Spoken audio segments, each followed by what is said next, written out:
My name is Celiora. I never thought I would be the kind of woman to tell a story like this. But when your entire life is turned upside down by the one person you trusted most, silence becomes its own kind of prison. And I refused to stay silent anymore. The night I found out, the night that cracked my world open, started with champagne glasses and polite laughter. My husband, Leonard, was hosting one of his polished gatherings, the kind where he spoke as if the world owed him admiration. He was older than me, wealthy, and liked to believe he was untouchable. People always told me I was lucky, but what they didn't know was that luck can turn into chains. As I watched him that evening, smiling, shaking hands, performing like the charming patriarch he pretended to be, I caught whispers. Two men in the corner, chuckling over something I wasn't meant to hear. "The will is finalized," one of them said.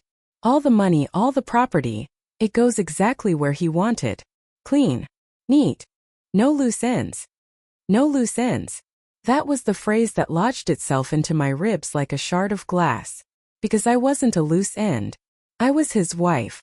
I had stood beside him through boardroom battles, through hospital visits, through the loneliness of a marriage that looked perfect from the outside but felt empty on the inside. And yet he had erased me. I didn't want to believe it. Maybe I had misunderstood. Maybe it was about some business matter. But later that night, while Leonard basked in admiration, I found the papers. His lawyer had left them in his briefcase, not locked, not hidden, because why would he hide something he thought I would never dare to question? My name wasn't there. Not in the first draft, not in the final version. Everything, his estate, his fortune, the legacy he built, was going to his nephew, a smug young man who had never worked a day in his life but had Leonard's blood in his veins. I read the words again and again until they blurred. He had left me out of his will, out of his future, out of the very story of his life. The betrayal didn't feel like fire at first. Felt like ice. A cold, paralyzing silence spreading through my chest. I sat there in the dim light of his study, the papers trembling in my hands, realizing that to him I was never more than a placeholder. A wife for photographs. A caretaker to keep his world running smoothly until he no longer needed me. That night I didn't sleep. I stared at the ceiling, every hour bringing a sharper clarity. Leonard had planned for a future where I didn't exist. But what he didn't know was that I had already started to carve out a future where he wouldn't control me. He thought he had erased me. He thought his legacy would stand tall without me. He thought wrong. Because while he was busy writing me out of his story, I was already imagining the chapters one would write for myself. And those chapters wouldn't just be about survival, they would be about power. By morning I wasn't broken anymore. I was focused. His will may have excluded me, but my will was stronger than his signature on a piece of paper. I poured myself coffee, sat at the table across from him and smiled. For the first time in years he looked at me with confusion, maybe even unease. And I knew then. The game had shifted. This wasn't the end he had planned for me. This was the beginning I was planning for him. Leonard thought his legacy was untouchable, but by the time I was finished, he would learn that nothing, not even the name on a will, was safe from the woman he underestimated. The morning after I discovered the will, I felt as though every sound in the house had changed. The clink of Leonard's spoon against his cup sounded smug. The rustle of his newspaper felt like mockery. He read the financial section with the same smug calm as always, unaware that I now knew the truth.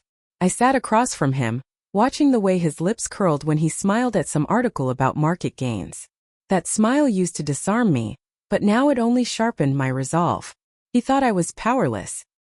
He thought his wealth and his careful planning had caged me. But cages can be broken from the inside. All day I replayed the words from that night in my head. No loose ends. He didn't even consider me worth hiding. And that strangely was my advantage. Because a man who underestimates his wife doesn't notice when she begins to take notes.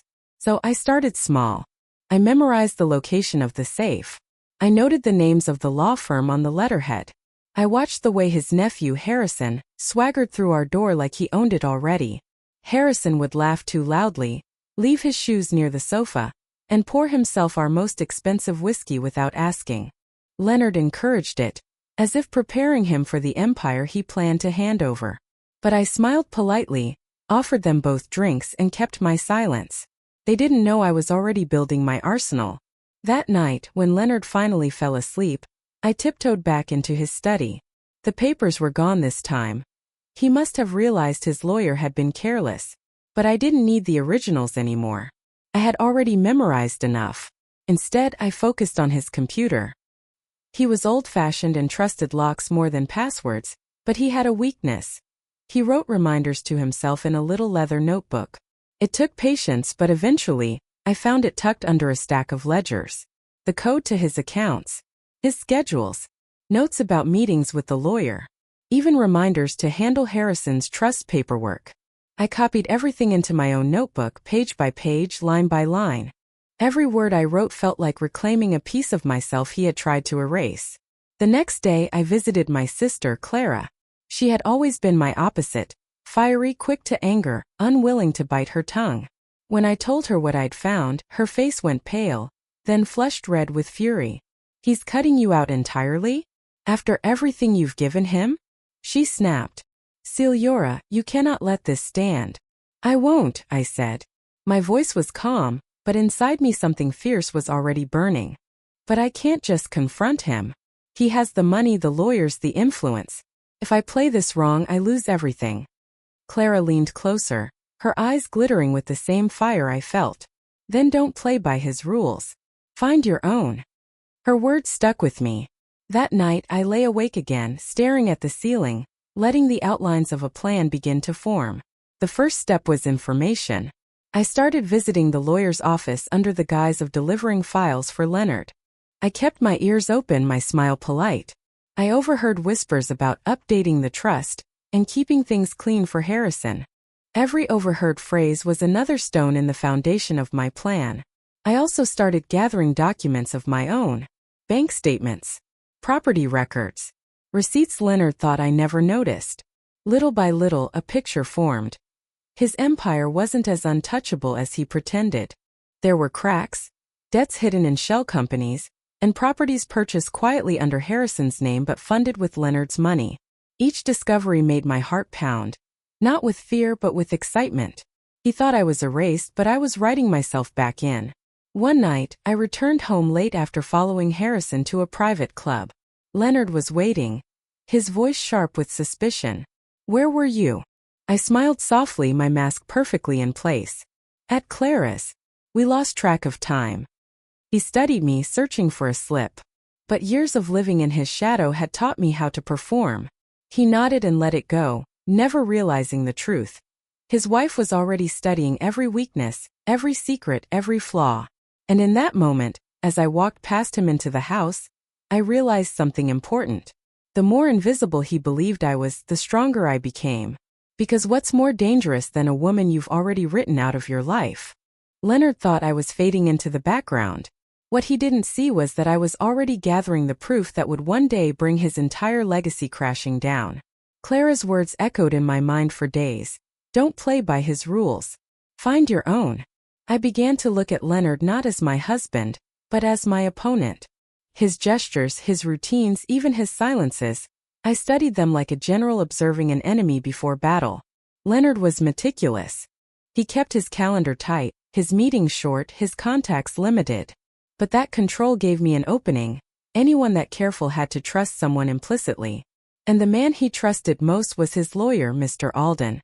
I decided that if I wanted to dismantle Leonard's fortress, I needed to get closer to the foundation. So one morning I dressed carefully, elegant, understated, the way Leonard liked me to appear when I represented him, and drove to Mr. Alden's office. I introduced myself with a warm smile. Leonard was running late and asked me to drop these off. I placed a neat folder on the desk, even though it was just blank paper. The secretary thanked me, distracted by the ringing phone. That was my cue. I leaned slightly over the counter, feigning curiosity. My eyes caught on a schedule laid out in plain view. Meetings, property signings, trust adjustments. I memorized the key dates before stepping away. On the way out, I bumped deliberately into a junior associate carrying files. "I'm so sorry," I said sweetly, helping him pick them up. My fingers brushed over the bold heading stamped across the folder. Harrison Wolf, transfer draft. Transfer. The word burned into me. They weren't just planning to leave me out. They were actively moving assets already. That night, I confronted Clara again. She was pacing by the fireplace when I spilled everything. They're moving it now. Piece by piece. By the time Leonard is gone, Harrison will already own everything. Clara stopped pacing, her jaw tight. Then you need someone who can stop it before it's too late. Someone who knows the law better than Leonard's cronies. That was when she introduced me to Ava. Ava was not a traditional lawyer. She was sharper, hungrier, and less intimidated by men like Leonard. Her reputation was built on exposing fraud in high-profile divorces, and she had a flair for finding the hidden threads. When I told her what I had seen, her eyes lit up with the gleam of opportunity. If he's transferring assets without your knowledge, that's financial misconduct. But we'll need evidence, hard, undeniable evidence. I nodded. Then that's what I'll get. So began the most dangerous phase of my plan. Every evening after Leonard fell asleep, I tiptoed through his study like a shadow. I copied emails, photographed contracts, and traced wire transfers. The more I uncovered, the more enraged I became. There were properties I never knew about. Counts and names I didn't recognize. Money flowing in directions I couldn't explain. Leonard wasn't just planning to cut me out, he was already living as if I didn't exist. The betrayal was not only emotional, it was systematic. He wanted to erase me from every ledger, every deed, every signature line. One night I followed Harrison again. This time he met with a real estate agent at a luxury penthouse downtown. They laughed, shook hands, and toasted with champagne. He was already celebrating his inheritance. I filmed everything from across the street, my phone steady in my hand even though my heart raced. When I showed the footage to Ava, she leaned back in her chair, a smile curling at the edge of her lips. "This," she said, tapping the screen, "is what men like Leonard never expect. They think their arrogance is invisible. But arrogance leaves fingerprints." Her confidence fed my resolve. I realized I wasn't simply collecting evidence. I was building a story. A story of betrayal, greed, and erasure. A story that, when revealed, would destroy Leonard not only legally but publicly. I returned home that night to find Leonard waiting in the living room. His tone was light, but his eyes were sharp. "You've been out late again. Clara keeping you busy?" My breath caught, but I forced a smile. "She's been having trouble at work. I'm helping her sort things out." He studied me for a long moment. Then he chuckled softly and turned back to his book. "You're too soft, Signora. Always trying to help everyone. It will be your undoing." I kept my face neutral, but inside I laughed. Because he was wrong. My softness wasn't my undoing, it was my camouflage. And beneath that camouflage, I was sharpening the blade of truth. Leonard thought my kindness blinded me. But it was the very mask that hid my gathering storm. Soon, he would see what happens when the invisible wife becomes the woman who holds all the proof. Ava and I met in quiet cafes and dimly lit offices, always careful never to leave a trace of our conversations. She had a way of leaning forward, her voice low, as if she were unearthing secrets buried under layers of soil. "Leonard's pattern is predictable," she told me, sliding a notepad across the table. "He trusts Harrison to act like the executor before it's even official. That's a weakness. If we expose Harrison's involvement too early, Leonard will panic and slip up." I studied the notes she'd written. Dates, property names, bank accounts. The sheer volume made my head spin. Leonard wasn't just transferring wealth. He was dismantling decades of our life together and rebuilding it in Harrison's name. One entry on Ava's list caught my eye.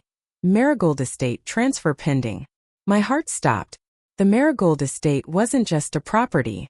It was the summer house where Leonard had first proposed to me. The place where I thought our life had truly begun. "They're moving it into Harrison's trust," Ava said calmly, watching my reaction. "If we intercept this, we can prove misconduct in real time. But it has to be precise.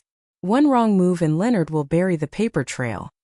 The thought of losing Marigold stung deeper than I expected. But the pain hardened into resolve. "Then we intercept it," I said firmly. That night I returned home with the new mask on. Leonard was waiting in his study, sipping brandy, a faint smirk on his face. He looked me over like one might look at a decorative vase, pleasant to have around but ultimately replaceable. "Signora," he said, his voice laced with false warmth, I've been thinking. Perhaps you'd enjoy some time away. A little retreat. You seem restless. Restless. That was his word for suspicion. He knew I was moving differently, but he couldn't place why. I forced a smile. Perhaps. Somewhere quiet, maybe. His smirk widened. He thought he was steering me. But in reality, I was already 3 steps ahead. The following week, Ava and I set a trap. She arranged for a paralegal contact to leak false information into Harrison's circle. Rumors of a buyer interested in Marigold. Predictably, Harrison lunged at the opportunity, pushing Leonard to accelerate the transfer. And that acceleration was their undoing. We were ready. Ava had arranged for surveillance, and I positioned myself nearby under the guise of meeting Clara. I watched from a discreet distance as Leonard and Harrison met with a notary, papers spread across the mahogany table in a glass-walled office. My phone buzzed. Ava had already secured mirrored copies of the documents. The evidence was now in my possession. Proof that Leonard and Harrison were transferring marital assets without consent. Proof that would tear their scheme apart in any courtroom. But I didn't just want court justice. I wanted humiliation. I wanted Leonard to feel stripped of the image he had built. So I let them sign. I let them laugh. I let Harrison clap Leonard on the back as if he had already inherited everything. Then I stepped into the room, my heels sharp against the floor. Funny, I said softly, every eye snapping toward me. I thought the Marigold estate was built on promises between Leonard and me. Not you and your nephew. The silence that followed was electric. Harrison's smile faltered. Leonard's brandy-colored eyes narrowed. The notary shifted uncomfortably. Leonard recovered quickly, forcing a chuckle. Darling, this is just a formality. I laid my phone on the table, screen glowing with the mirrored contracts Ava had intercepted. A formality you'll have to explain to a judge. The color drained from Leonard's face. Harrison opened his mouth to protest, but no words came. I picked up my phone and turned to leave, my pulse steady. As I walked out, I heard Leonard hiss at Harrison under his breath. His mask was slipping. For the first time, he knew I wasn't the fragile, compliant wife he thought I was. That night, Clara poured us both glasses of wine as I recounted every detail. She laughed, the kind of sharp laugh that cuts through fear. You've cracked the wall, Signora. Now you just have to bring the whole house down. I nodded slowly. 4 years Leonard had written me out of his legacy, convinced I would never fight back. But now the fight had only just begun. Leonard's empire had fractures, and I had the leverage to split it wide open. The question was not if he would crumble, it was when and how loud the crash would be. The morning after Marigold, Leonard pretended as though nothing had happened. He sat at the head of the breakfast table, reading the financial section as if the ink itself were his bloodline. Harrison joined us, bold enough to smirk across the silver teapot. It took every ounce of restraint not to crush that smirk. Instead, I stirred my coffee, slow and deliberate. Sleep well? I asked casually. Harrison glanced at Leonard before answering. Like a king. A king. The word dripped with irony. He fancied himself a prince awaiting his crown, but all I could see was a child clutching stolen toys. Leonard cleared his throat. Signora, you've seemed distant. Is everything all right? I placed my spoon down carefully, eyes meeting his.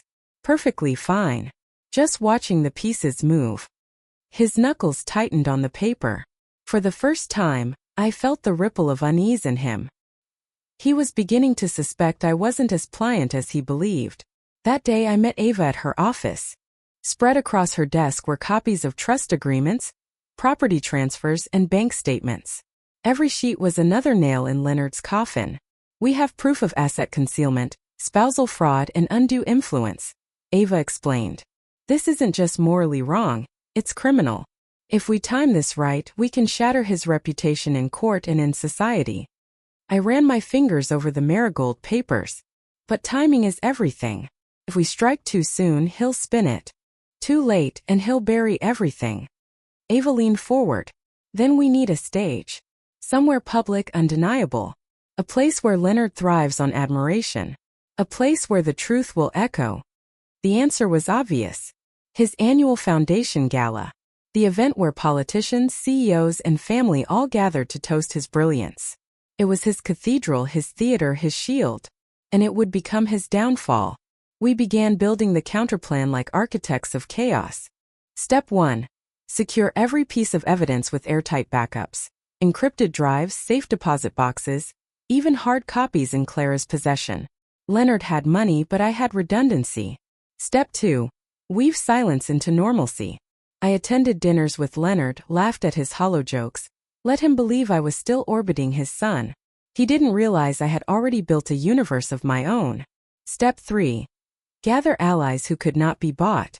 Clara, ever fierce, combed through social connections to identify people Leonard had burned. Ava prepped depositions.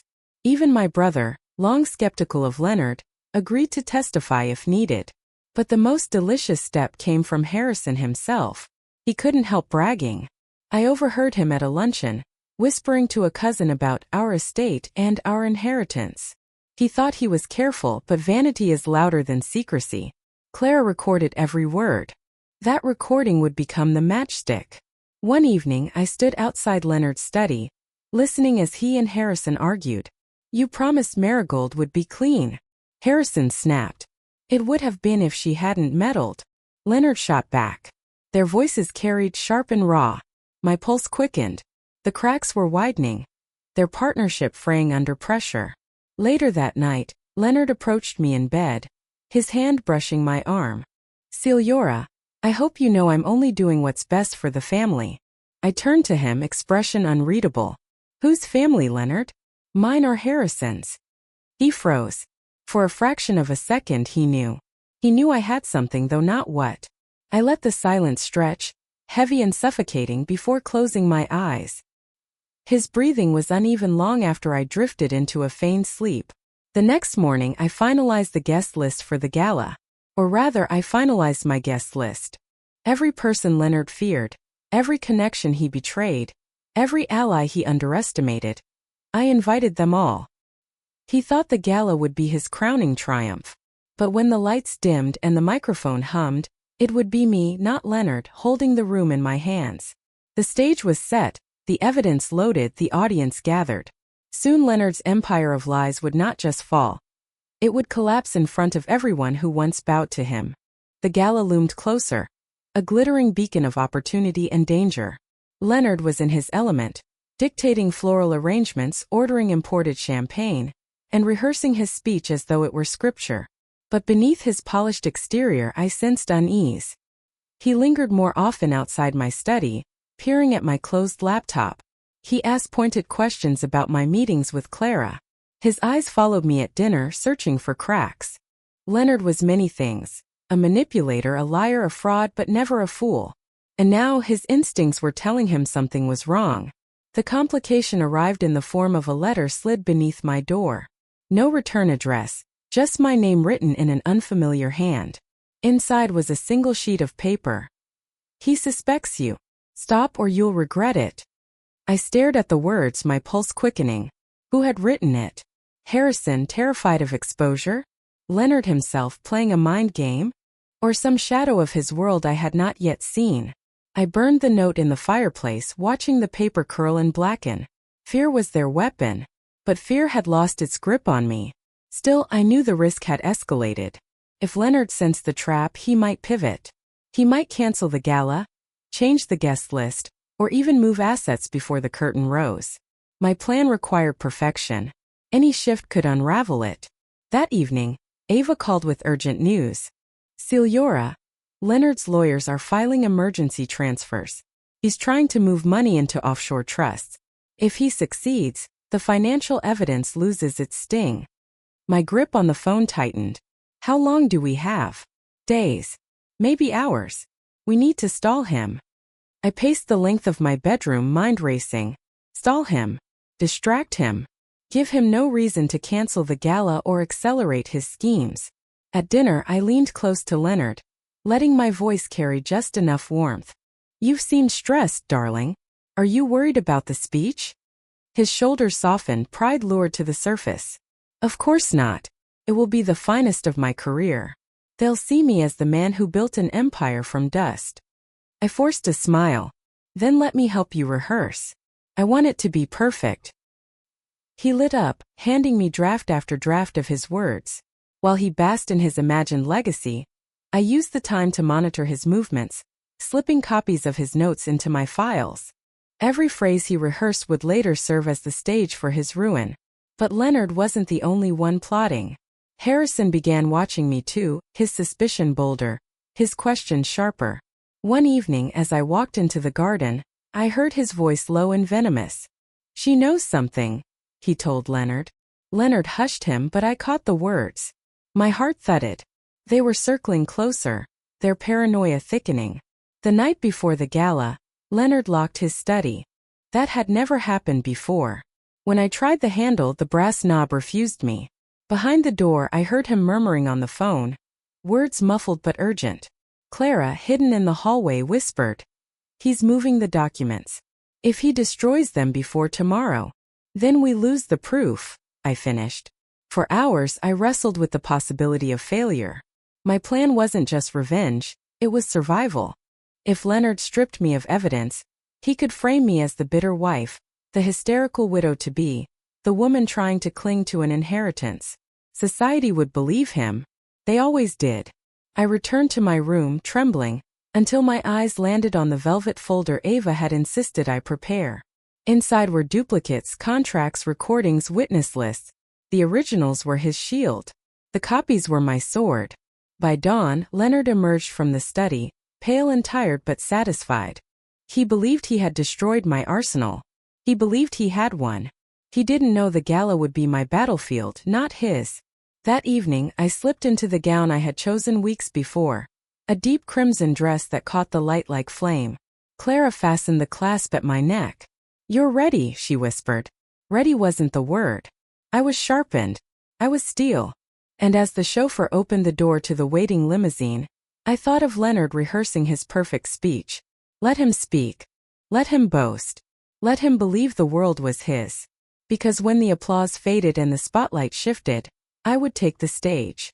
And with one truth, one reveal, I would set his empire ablaze. The gala had arrived. Leonard thought it would be his coronation. Instead, it would be his execution, delivered not in shadows, but under the brightest lights. The ballroom shimmered like a jewel box. Crystal chandeliers spilled golden light across polished marble floors. Guests in sequin gowns and tailored suits moved like waves, their laughter mingling with the clink of champagne glasses. Leonard thrived in this atmosphere. He stood tall in a midnight tuxedo, his silver hair perfectly combed back, his eyes glittering with pride. To the untrained eye, he was the portrait of success. Elegant, charming, untouchable. To me, he was a predator fattened by deceit, pacing the stage he believed belonged only to him. The gala's theme was a legacy of honor. The irony tasted bitter on my tongue. Every arrangement of white roses, every banner with Leonard's name, every word in the glossy program was built on a foundation of lies. Clara and Ava stood among the crowd, subtle anchors in the storm. Clara's eyes caught mine, sharp with courage. Ava tapped her wristwatch. Our silent countdown had begun. The orchestra swelled, signaling the shift from cocktails to speeches. Leonard placed a hand over mine with calculated warmth. "Stay close. Tonight will be remembered for generations." I smiled sweetly, disguising the fire beneath my calm. "Yes, it will." The master of ceremonies took the microphone, introducing Leonard as a visionary who turned ambition into empire. Applause thundered, and Leonard strode onto the stage. He exhaled deeply, savoring the moment, basking in adoration. His speech began as rehearsed. He spoke of humble beginnings, of sleepless nights spent dreaming of greatness, of sacrifices he alone had made. Each sentence was laced with half-truths, carefully designed to polish his image. The audience leaned in, captivated. They saw a titan. I saw a thief. When he reached the part where he described his family as the cornerstone of my strength, my blood ran hot. He gestured toward me with a flourish, pretending I was his foundation, his loyal partner, the woman who had walked beside him through storms. I wanted to laugh at the audacity. Instead, I gripped my clutch tighter, the clutch that held the folder, the evidence, the truth. As Leonard spoke of honor, Ava moved toward the back of the room, slipping a USB drive to the technician controlling the projector. Clara whispered among the guests, planting the seed of curiosity. Every move was choreographed. Every step a brushstroke in the masterpiece of his downfall. Then the pivot. Leonard veered from his script, improvising. His eyes scanned the room with suspicion. Legacy, he said, voice dropping into a theatrical hush, is about loyalty. About those who protect our name, not tarnish it. My breath hitched. He was testing me. He went on, hinting at betrayal, at forces that sought to undermine him. His gaze cut through the crowd, lingering on me. Guests turned, murmuring. Leonard was spinning his narrative, painting himself as the noble victim. For a heartbeat, fear clawed at me. If he twisted the story first, would the truth matter? I steadied myself. This was why we had duplicates, why we had rehearsed contingencies. He could speak all night, but once the lights dimmed and the screen came alive, his words would wither. The orchestra's cue arrived. Leonard was supposed to end with a toast. Instead, he dragged the moment, building false tension. Finally, the MC intervened, thanking him, guiding the evening forward. Leonard forced a smile, stepping back. That was my moment. The projector flickered. A murmur spread as the first slide appeared. A bank statement with Leonard's name, the transfer highlighted in red. Then another, emails between him and Harrison discussing offshore accounts, falsified ledgers, siphoned funds. Gasps echoed across the ballroom. Faces turned, confusion giving way to shock. Leonard's smile faltered. "Turn it off," he barked, his voice breaking the polished facade. He lunged toward the technician, but Clara blocked his path, feigning innocence. I stepped forward, my heels clicking against the marble, my crimson gown catching every shard of light. "Ladies and gentlemen," I said, my voice steady, amplified by the microphone Leonard had just abandoned. "For years, you've celebrated a man who has built his empire on deception. Tonight, I share with you the truth." The screen rolled through contract scans, audio clips, witness affidavits. Each slide cut deeper into the illusion Leonard had woven. His empire unraveled not in silence, but in thunderous exposure. Guests gasped, whispered, recoiled. The applause that once fueled him was gone. The spotlight he adored now scorched. Leonard's mask cracked. He shouted, denied, called me hysterical. But the evidence spoke louder than his fury. And I wasn't finished. The ballroom was mine. But Leonard wasn't going down quietly. And in his rage, he was about to do something that would shock even me. The silence after my words was thunderous. For a heartbeat, the ballroom froze. No laughter, no music, no clinking glasses. Only the rapid flicker of evidence flashing on the projector. Documents, transfers, memos. Leonard's empire displayed like an autopsy. Then the room erupted. Gasps overlapped with frantic whispers. Guests who had toasted him minutes earlier leaned back as if his lies were contagious. Eyes darted from the screen to Leonard, then to me. The air smelled faintly of roses and panic. Leonard's face was crimson, his fists clenched at his sides. He tried to seize control, his voice booming. "This is slander. Lies crafted by a bitter woman who cannot stand a man's success." But his words cracked. They lacked the charm he had relied on for years. I did not move. I let the evidence play behind me like a chorus. Emails time-stamped. Wire transfers traced. Voice recordings in his own confident tone discussing creative accounting. The truth was louder than his denial. Clara slid closer, whispering, "Stay steady. He's unraveling." Leonard pointed a trembling finger at me. "She forged this. All of it. She's been plotting against me." A few loyalists nodded, clinging to his story. But the weight of proof pressed heavy on the crowd. Ava stepped forward, speaking just loud enough to carry. "Funny how these documents came from government records. Hard to forge those." A ripple of realization passed through the room. Doubt cemented into certainty. Leonard's composure snapped. He knocked a glass from the podium, shattering it. The orchestra faltered mid-note. Silence tumbling again.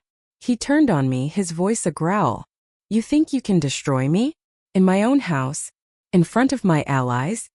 I raised the microphone, meeting his fury with calm steel. "No, Leonard. You destroyed yourself. I'm just giving the world the front row seat." The crowd gasped. Some guests edged toward the exits, unwilling to be seen near a sinking ship. Others leaned in, hungry for the drama. The police liaison we had contacted days earlier stepped discreetly into the room. his uniform hidden under a black suit.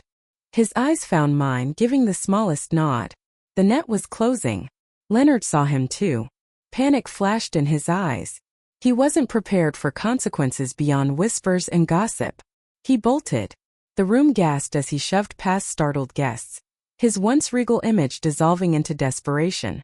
Chairs toppled. Champagne spilled. His tuxedo snagged on a chair, tearing. The man who had once commanded boardrooms now looked like a cornered thief. I followed slowly, every step deliberate. The microphone still in my hand, my voice echoing through the speakers. There is no escape from the truth. Security converged, blocking doors. Leonard spun, his chest heaving. He tried one last time, voice hoarse. This is all a mistake. She's jealous, vindictive. The screen behind me shifted to the final piece of evidence.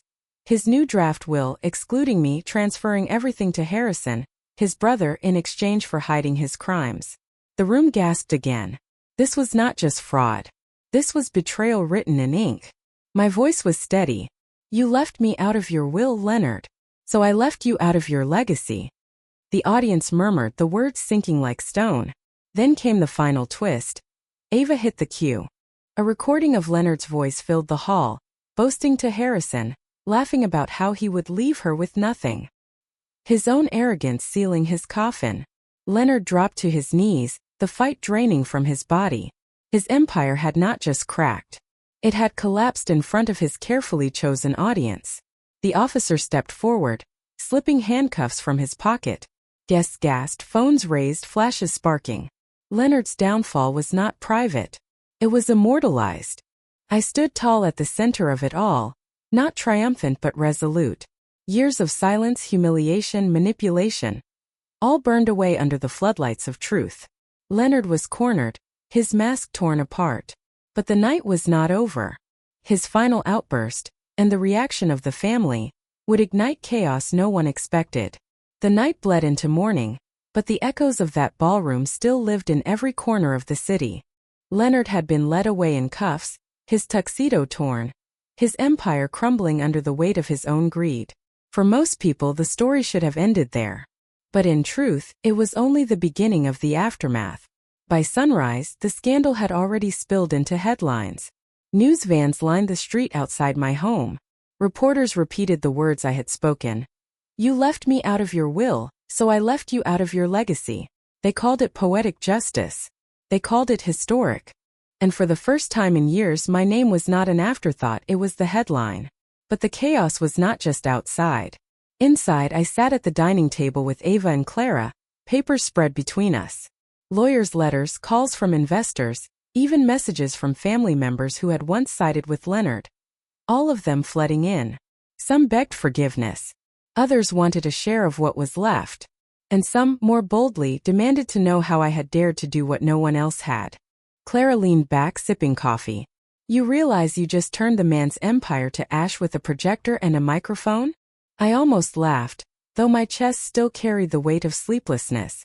I didn't turn it to ash. He built it on sand. I just removed the curtain. Ava scanned through emails, her brow furrowed. The prosecutors are moving fast. They'll want you as the star witness. Are you ready for that? The question hung heavy. Exposing him at the gala had been personal, a catharsis, a release. But testifying in court, carrying this through the endless grind of legal battles, meant reopening wounds again and again. I nodded anyway. I'll do whatever it takes. He thought he could erase me from his will. Now he'll be erased from every boardroom, every contract, every legacy he thought he owned. But even as I said it, the challenges began to reveal themselves. Leonard had spent years weaving allies into his empire. Not everyone was eager to see him fall. By afternoon, lawyers connected to his brother Harrison were already circling, throwing accusations at me, claiming I had staged the evidence, manipulated the crowd. Harrison himself went on television, his voice dripping with false concern. Leonard is a victim of a vindictive spouse. She embarrassed him publicly. Whatever mistakes he made, they do not justify this witch hunt. I watched him on screen, anger rising. He was not protecting Leonard out of loyalty. He was protecting the inheritance he thought he still controlled. Clara slammed the remote. He's trying to rewrite the narrative. If he controls the story, he controls the sympathy. That night, while the city gossiped and Leonard sat in a cell, I drafted my next move. It wasn't enough to expose the crime. I had to secure the truth so firmly that no spin, no smear campaign could bury it. So I called every journalist who had reached out. I didn't hide behind no comment. I opened my door. I told them the story, not just of Leonard's fraud, but of years of dismissal, mockery, erasure. I made sure they understood. This wasn't revenge out of spite. This was justice carved out of necessity. The response was overwhelming. Articles framed me not as a bitter ex-wife, but as a whistleblower, a survivor who had turned silence into power. Hashtags spread across social media. Women wrote to me, sharing their own stories of being dismissed, discredited, pushed aside. For the first time, I was not alone. Still, storms brewed. Leonard had money tucked away. He had allies clinging to scraps of his power. The trial ahead promised to be brutal. But when I closed my eyes that night, I thought of the ballroom, the gasps, the flash of handcuffs, the look on his face when he realized the empire he built had turned against him. And I knew, no matter what battles lay ahead, the tide had already shifted. Leonard's allies were sharpening their knives, Harrison was rewriting the story, and the courtroom war was about to begin. The final strike had to be as public and as irreversible as the first. The courthouse was cold, every surface polished to an indifferent shine. I sat at the witness stand, my palms steady against the wood. Across from me, Leonard avoided my eyes, his face gaunt from weeks in confinement. His lawyers surrounded him like vultures, but I could see the fear leaking through his carefully rehearsed posture. When the prosecutor asked me to recount the night of the gala, I spoke clearly. I described the ledger I had found, the hidden accounts, the projections on the screen. I described his laughter, how he had dismissed me when I begged him to see me as an equal. And then I described the silence that followed, the hush of a crowd that realized they had been living inside his lie. Every word weighed more than gold. Every pause carried the truth he could not outrun. His lawyers objected, tried to twist my words, but the jury leaned forward, watching not them but me. The defense called him to testify. He tried to charm, to excuse. He spoke of stress, of misunderstood investments, of me as a bitter wife seeking revenge. But when the prosecutor slid the contracts across the table, when my voice echoed through the courtroom reading his emails aloud, his charm cracked. Sweat formed at his temples. His lies tangled like knots he could not undo. The verdict came after 2 days of deliberation. Guilty on all counts. Fraud. Embezzlement. Perjury. He was sentenced to years in prison, stripped of his title, his fortune seized by the courts. When the judge's gavel struck, the sound was not just justice, it was closure. But justice was only part of my revenge. Outside the courthouse, cameras waited. I stepped into the light, no longer the forgotten wife left out of a will, but the woman who had dismantled an empire with truth. Reporters shouted my name. Questions flew through the air. I lifted my chin the same way I had at the gala and I spoke. He left me out of his will, but I left him out of his legacy. And if anyone here thinks silence is easier than fighting back, remember this. Silence only feeds liars. I chose the harder path, and I am free because of it. The footage spread everywhere. It was replayed on television, shared online, clipped into reels that reached millions. I became a symbol not of bitterness but of strength. Weeks later, I returned to the house, my house. The papers were signed, the deeds transferred. The wealth he thought he would erase me from now stood in my name. I walked through the empty rooms, not with grief but with peace. Every wall had once carried echoes of dismissal. Now they carried silence, a silence I owned. Ava and Clara came over, glasses of champagne in hand. We sat on the porch watching the sun dip below the skyline. Clara raised her glass. To legacies rewritten. Ava smiled, leaning against me. And to never doubting yourself again. I let the words settle. Because in truth, the revenge had never been just about Leonard. It had been about reclaiming my voice, the one he tried to bury under contracts, wills, and mocking laughter. And now, when women wrote to me, I answered them. I told them, do not wait to be chosen. Choose yourself. Do not wait for permission to speak. Speak now. Do not let anyone write you out of your own story. Leonard sat behind bars, his legacy shredded by his own arrogance. And me? I was free, my name not only restored but strengthened. Because sometimes the most powerful revenge is not rage, not fire, not destruction. Sometimes it is survival, loud, undeniable survival. And as I looked into the future, I knew this truth would carry me further than his lies ever could. If you ever feel dismissed, doubted, or silenced, remember my story. Revenge doesn't have to be reckless. It can be deliberate, lawful, and unstoppable. Stay strong, speak louder than the lies, and never let anyone erase your worth.